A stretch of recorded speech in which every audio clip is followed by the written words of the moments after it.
is regarding the set pieces and points decision. You guys both state that you guys rely heavily on the set pieces as a strength and won't change much. Fair enough, it seemed to work on most occasions, but in recent games from the Lions to now, there's a trend of going for the three instead of the 5 pointer in the first half. Can you just talk us through the thought process behind the decision making with the points, and don't you feel those decisions affected you today, and especially going forward when bonus points are taken into consideration for rugby champs title? On the other, yeah. Yeah, well, we have to win the game first. So we take when if the points are available, we're gonna take the points first, and that's the thing. We wanna build scoreboard pressure, and yeah, and if we if our maul is dominant and our scrum is dominant, then we'll go for that as well. So we get the feeling in the field, and we also the coach. If we feel something, he will send a message to the team. But if it's a kickable opportunity, we're definitely going for points first, unless we are really dominant in a specific set piece, then we'll go for it. Thank you, Sia. Ken Then Ball. the last one. Okay. So Sorry, then Nathan, the you last had a one. second question? Yes, thank you. Then the last one, Sia, this comes back to my Isiphosa question I asked during the week regarding the readiness of the Springboks post-quarantine. I'll rephrase my statement from the week, followed by my formal question to you. This comes back to the first game whereby you fell short against the Lions after the first Lions test post-quarantine. And you gave the reassurance that you guys were excited and hungry for this game. But what happened today? Just talk us through the good and the bad. I'm sure you can give us more insight, considering you had the sideline view as well. Yeah, I will never. We will, as a team, we will never use not being ready as an excuse. The moment that you accept the game and step on the field, that means you're ready. And both like the other teams also had to go through the same thing. And we trained hard this week. I thought we prepared well on the field. Jock said it. Our discipline wasn't up to standard. Australia took the opportunities. The kicking game, they escorted well. We couldn't get to the poles in the air, and yeah, I thought they played well, and it's a hard place to come and win. I wouldn't blame it on not being prepared. I just thought, yeah, we prepared as well as we could this week. It's just the fact that on the day we didn't implement what we wanted to implement. They plan worked better than ours at certain places. Right, thank you, Ken Bolan. Thanks, Ryan. Hardlines, Jacques and Sia. You've touched on the discipline, and there were also a lot of basic errors. It was obviously an unfocused performance, if you like. In a week where you guys were released from your bubbles and also playing in front of a crowd for the first time, do you think maybe those two things maybe contributed a bit to not the most focused performance by the Springboks? I think, no, I don't think the crowd. It was lovely to play in front of a crowd, and that's what you want to do as a rugby player. You want to play and entertain people and be in front of a crowd. I think Ken to go and scratch for. We scored 3 tries to 1. We gave them 23 points off the tee, and that's the reason why we lost. I thought we made a couple of errors. I thought the first 20 minutes we were quite dominant, and we probably had control of the game. But then in the last 20, we lost control of the game, and obviously they got a little bit of a lead on us. And then I thought we did brilliantly to get back into the game. And and we lost it in the 82nd minute. And again, discipline. We lost it because we conceded a penalty. And like Sia said, I thought they played well. I thought Australia played well. They deserved to win. Thank you, Jock. Thank you, Ken. Right, I acknowledge Percy and Lloyd and Craig, and we'll try and get you through the 10 minutes. If not, then we'll have another bite in the next 10 minutes from our mix zone. But let's go over to Lloyd Bernard in Cape Town. Lloyd. Thanks, Trey. How's it, Jacques and Sia and Hardlines today? Jacques, I suppose standards are obviously very high with the World Championship team and a British Lions Series winning team. From your side, is there value in saying much more than, I mean, was it just a bad day at the office? I mean, can you say that even a World Cup winning team will have a bad day at the office? How much do you read into a result and a performance like this? Yeah, no, I don't, Lloyd. I don't think we were great today. I thought, and when I say that, I don't want to take anything away from Australia. I just thought we were a little bit off our game, and especially from a discipline point of view. We created opportunities. Cebu was over the try line. I thought Lukhanyo was over the try line. We scored 3 tries, so there was opportunities for us to maybe get 2 more tries, and we didn't finish. So I don't think it was a polished performance. So we will have to fix those things, and especially look at our discipline. Thank you, John. We'll probably fit in 2 more questions, and then we will start with our next section. And we say good evening to Craig Ray.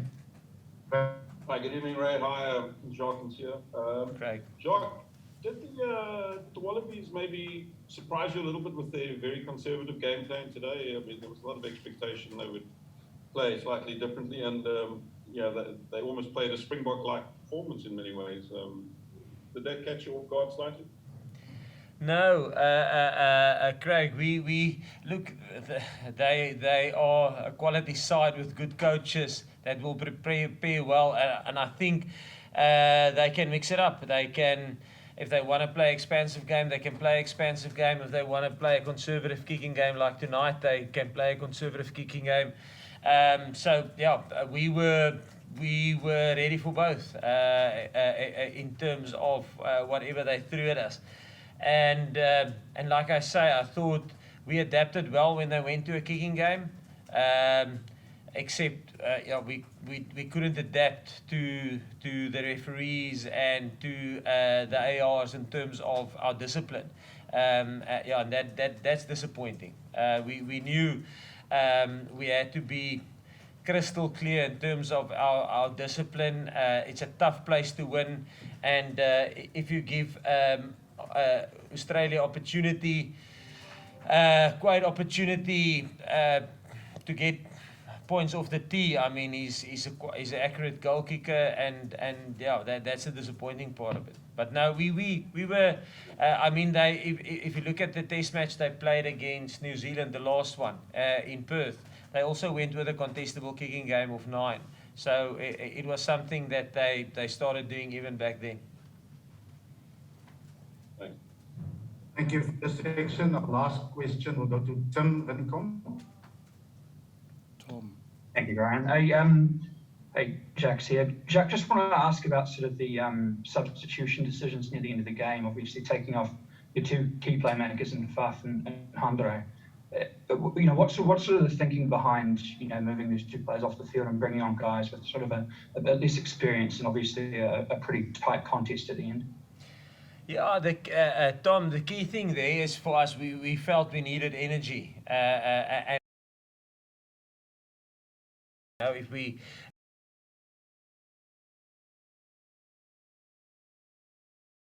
into the game, we were trailing, so we felt, and we're confident in our bench. And again, you want to build, we've got a couple of strategic goals, but building squad depth is one of it. And those guys who came on, they would have learned a lot of lessons today. And sometimes you pay dearly for you pay like we paid today with a loss, but they would have learned valuable lessons in terms of making big decisions under pressure today. We've got full confidence in our squad, in our whole squad. We even the guys, the 19 guys who weren't playing today.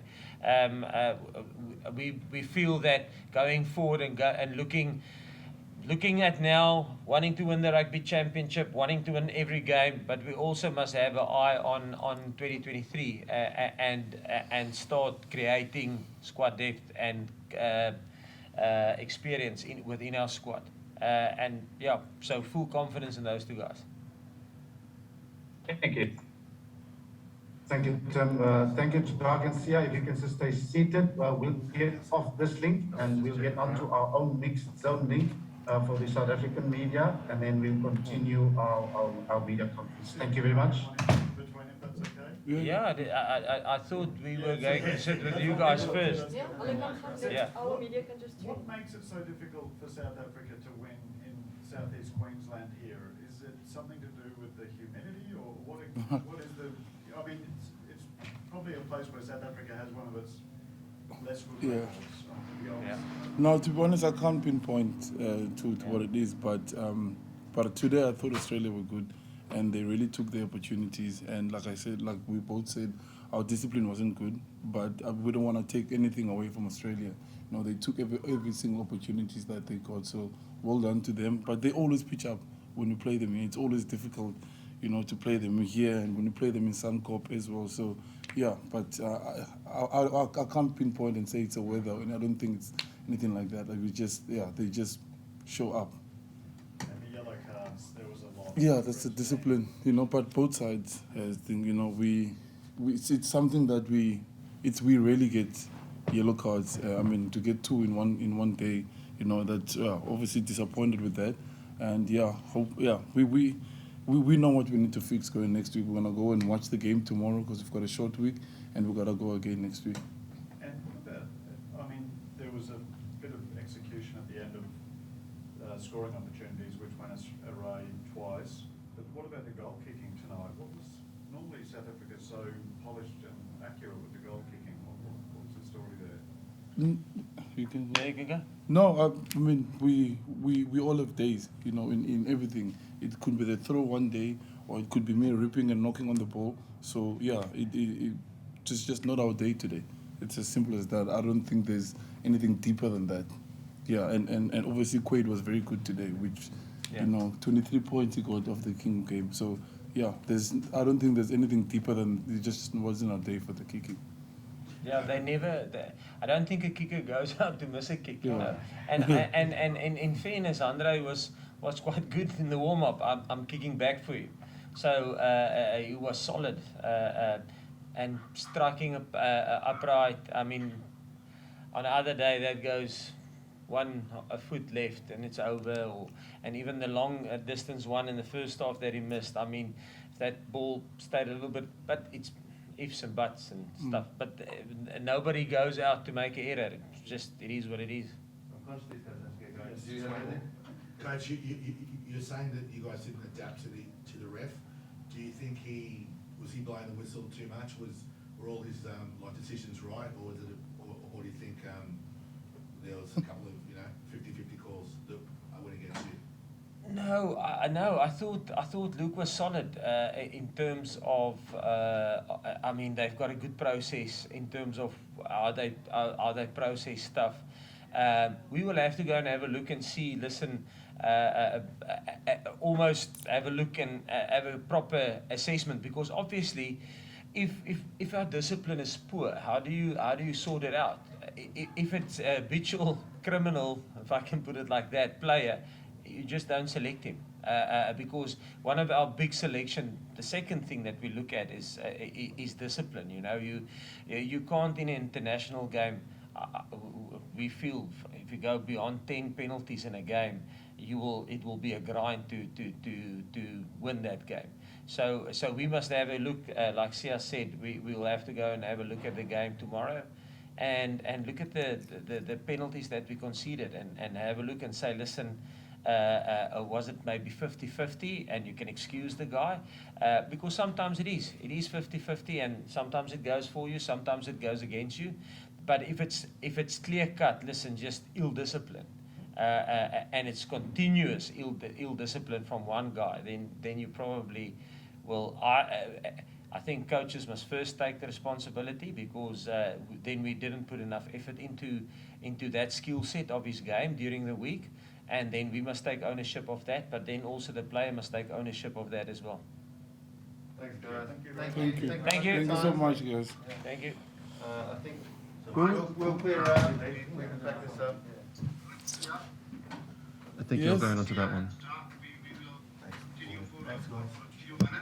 Thank you, guys. Have a good evening.